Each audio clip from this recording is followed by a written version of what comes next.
سے تہجد اصل میں جسے کہتے ہیں وہ نہیں ہے کہ جو عام طور پر لوگ فجر سے کچھ دیر پہلے جاگ گئے اذان سے اور جلدی سے 8 نفل پڑھ لیے، یہ تہجد نہیں، یہ تو فجر کا ضمیمہ بنا لیا۔ ہر نوافل ہے، عبادت ہے، اس کے بھی جو اس کے برکات ہیں وہ ظاہر ہوں گے، جو اس کا ثواب اور اجر اللہ دے گا۔ لیکن اصل میں جسے تہجد کہا جاتا ہے وہ رات کو سو کر پھر اٹھنا، نیند کو توڑ کر اور پھر سو جانا اور پھر اٹھنا، جوف کہتے ہیں پیٹ کو کسی شے کے، جوف اللیل، رات کے بطن میں، رات کے درمیان میں، یعنی نصف رات گزر جائے اس وقت سے انسان جو ہے وہ نماز پڑھے اور پھر ثلث رہ جائے تو پھر سو جائے اور پھر اس کے بعد اٹھے فجر کے لیے اور سنتیں پڑھے اور آئے مسجد کے اندر۔ تو یہاں آپ نے فرمایا وَصَلَاةُ الرَّجُلِ فِي جَوْفِ اللَّيْلِ، اور اپنے اس قول کے لیے حضور نے آیتیں تلاوت فرمائی دو، وہی دو آیتیں۔ یہاں یہ سورہ سجدہ کی آیت نمبر 16 اور 17 ہیں۔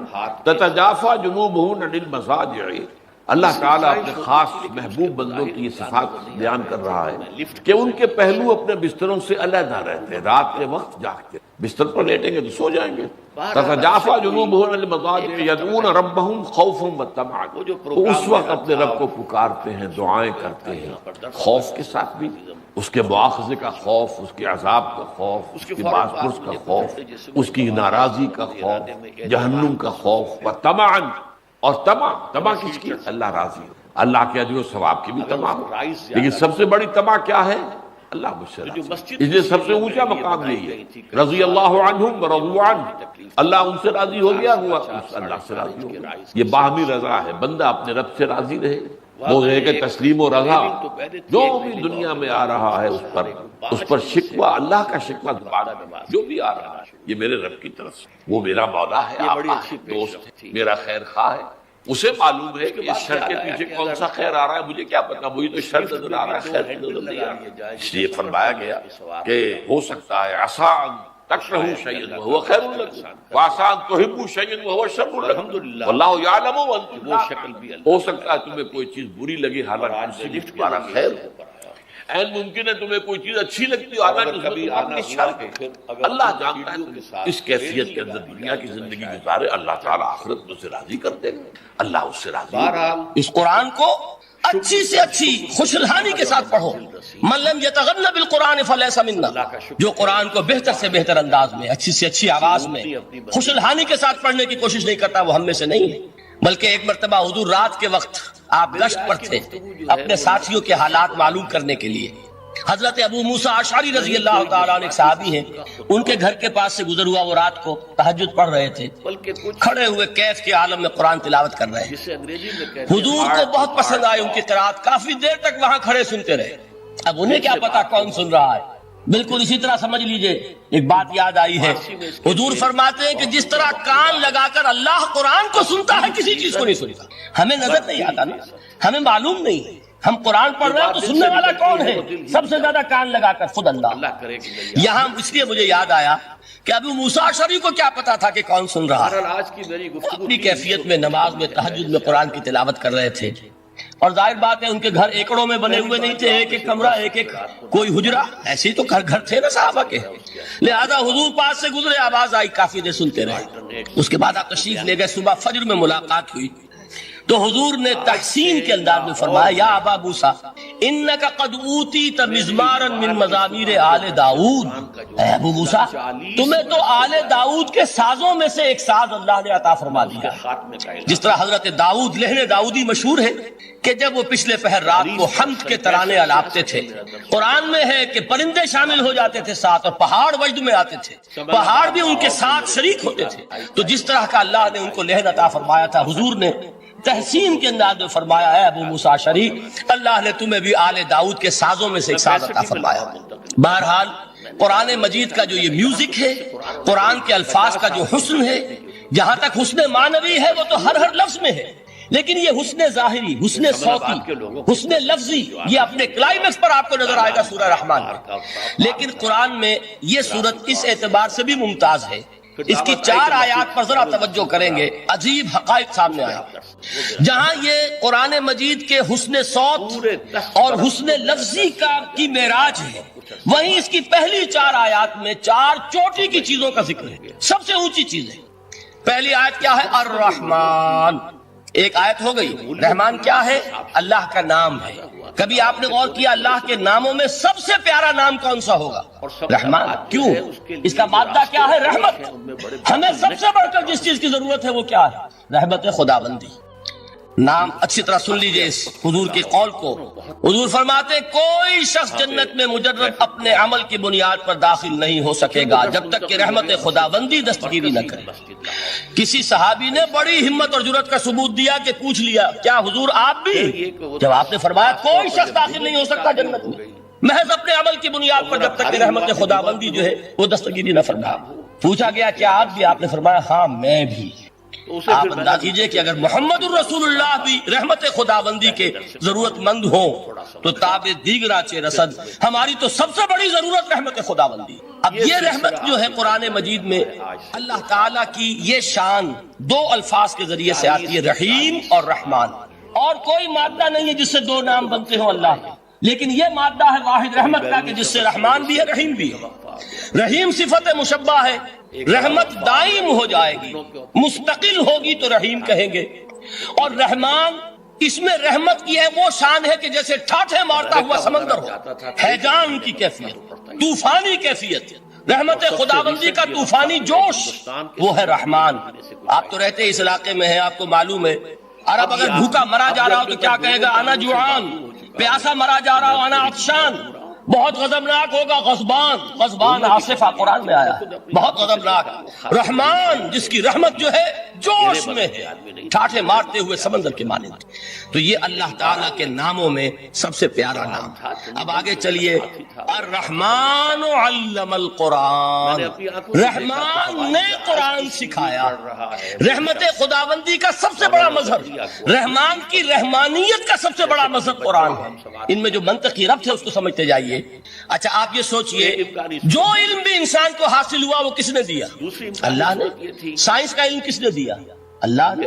علم آدم الاسماء کلھا، وہ علم الاسماء جو حضرت آدم کو دے دیا گیا تھا ازل میں، یہ اسی کا ظہور ہے، یہ اسی کی ایکسفولیشن ہے جو ہو رہی ہے اور ہوتی رہے گی ابھی۔ اور دوسرے علم ہے وہ کس نے دیا؟ اللہ نے دیا۔ لا یحیطون بشیء من علمہ الا بما شاء، مخلوق میں سے کوئی اللہ کے علم میں سے کسی شے کا احاطہ نہیں کر سکتا مگر وہ جتنا اللہ دینا چاہے۔ لیکن یہ کہ تمام علوم میں چوٹی کا علم قرآن۔ نوٹ کرتے جائیے، اب چوٹی کی چیزیں جمع کیجیے۔ اللہ کے ناموں میں چوٹی کا نام رحمان۔ اللہ نے جو کچھ انسان کو سکھایا اس میں چوٹی کا علم قرآن۔ خلق الانسان، انسان کو پیدا فرمایا۔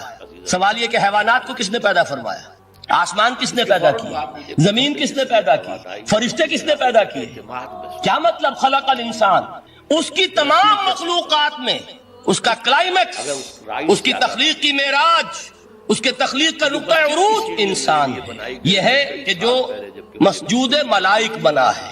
وَلَقَدْ كَرَّمْنَا بَنِي آدَمَ وَحَمَلْنَاهُمْ فِي الْبَرِّ وَالْبَحْرِ وَرَزَقْنَاهُمْ مِنَ الطَّيِّبَاتِ وَفَضَّلْنَاهُمْ عَلَى كَثِيرٍ مِّمَّنْ خَلَقْنَا تَفْضِيلًا۔ تو تخلیق میں سب سے اونچی تخلیق انسان کی، علموں میں سب سے اونچا علم قرآن کا، اللہ کے ناموں میں سب سے اونچا نام رحمان۔ کہ وہ ذات باری تعالیٰ سے جدا ہے، یہ بھی نہیں کہہ سکتے کہ اس کی ذات کا جزو لا ينفک۔ کچھ اسی طرح کا تعلق ہے قرآن مجید کا ذات باری تعالیٰ سے، لیکن یہ مسئلہ قرآن مجید میں خود بیان ہوا۔ اور سورہ حشر کی آیت میں تو یہ فرمایا گیا، اللہ تعالیٰ نے اپنے اس کلام کی عظمت کو یوں بیان کی، وہ عظمت کما ہیا، جیسے کہ وہ فی الواقع ہے، اور جس کا کہ گویا کہ پورا ادراک ہمارے لیے اپنی بہت سی محدودیتوں کی وجہ سے ممکن نہیں، لیکن ایک تمثیل کے پیرائے میں سمجھایا، لو انزلنا ھذا القرآن علی جبل لرأیتہ خاشعا متصدعا من خشیۃ اللہ وتلک الامثال نضربها للناس لعلهم یتفکرون۔ اگر ہم نے اس قرآن کو کسی پہاڑ پر اتار دیا ہوتا تو تم دیکھتے کہ وہ دب جاتا اور پھٹ جاتا اللہ کے خوف سے۔ اور یہ مثالیں ہیں جو ہم لوگوں کے لیے بیان کرتے ہیں تاکہ وہ غور کریں، تدبر کریں، سمجھیں۔ ما لا یدرک کلہ لا یدرک کلہ، اگرچہ بتمام و کمال عظمت قرآن کا فہم ان کے لیے ممکن نہیں ہے، کسی درجے میں تو کچھ انعکاس اس کا ہو جائے، کچھ اندازہ ہو جائے۔ انسان اپنی ذہنی سطح کے اعتبار سے اس کی مناسبت سے کسی درجے میں عظمت قرآن کا اندازہ کر لے تو اللہ تعالیٰ کے ان الفاظ کو سامنے رکھے کہ لو انزلنا هذا القرآن على جبل لرأيته خاشعا متصدعا من خشية الله۔ اب اس آیت کو سمجھنے کے لیے سورہ اعراف کی آیت نمبر 143 کو سمجھنا ہوگا، اسی اصول کے تحت کہ القرآن یفسر بعضه بعضا، قرآن کا ایک حصہ دوسرے حصے کی تشریح کرتا ہے۔ وہاں یہ واقعہ بیان ہوا ہے کہ حضرت موسیٰ علیہ السلام کو جب اللہ تعالیٰ نے کوہ طور پر طلب فرمایا 30 راتوں کے لیے، جس میں بعد میں 10 کا اضافہ کر کے وہ ایک 40 رات کا ایک کورس بنا، دن رات، اس موقع پر جو مخاطبہ الہی، مکالمہ الہی سے مشرف ہوئے حضرت موسیٰ علیہ السلام، تو ان کی آتش شوق بھڑک گئی اور انہوں نے بڑی جرأت کر کے یہ درخواست کر دی، رب ارنی انظر الیک، پروردگار مجھے اپنا دیدار بھی عطا فرما، مجھے موقع عنایت فرما، میں تجھے دیکھ سکوں۔ یہ ان کی وہ آتش شوق تھا، لیکن جواب کیا ملا؟ لن ترانی، تو مجھے ہرگز نہیں دیکھ سکتے، ولیکن انظر الی الجبل فإن استقر مکانہ فسوف ترانی۔ لیکن ظاہر بات ہے کہ حضرت موسیٰ علیہ السلام کو بات سمجھانے کے لیے کچھ مشاہدہ بھی کرانا تھا۔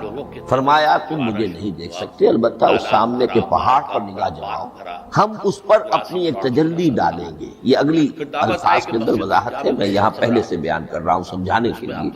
اگر وہ پہاڑ ہماری اس تجلی کو، تجلی کسے کہتے ہیں؟ جلا، روشنی، تو اللہ تعالیٰ کی طرف سے کوئی خاص اس کے نور کا جب پرتو ہوتا ہے کسی شے پر، وہ اس کی تجلی، ہم اپنی ایک تجلی اس پہاڑ پر ڈالیں گے، اگر وہ اس کو جھیل جائے، اپنی جگہ کھڑا رہ جائے، تو تم سمجھنا کہ شاید تم بھی ہمیں دیکھ سکتے۔ فلما تجلی ربہ للجبل، اب یہاں وہ لفظ آ گیا، جب اللہ نے تجلی اپنی پہاڑ پر ڈالی، جعلہ دکا وخر موسیٰ صاعقا، وہ پہاڑ ریزہ ریزہ اور حضرت موسیٰ بے ہوش ہو کر گر۔ اب یہ بے ہوش ہو کر گر جانا، جبکہ وہ تجلی براہ راست بھی نہیں ہے، بالواسطہ ہے۔ مشاہدہ جو کر رہے حضرت موسیٰ وہ بالواسطہ ہے، تجلی پہاڑ، لیکن یہ کہ اس کا بھی بالواسطہ اس کا جو ہوا ہے، اس کی جو تاثیر ہوئی حضرت موسیٰ علیہ السلام پر کہ وہ اس کی تاب نہ لا سکے اور بے ہوش ہو۔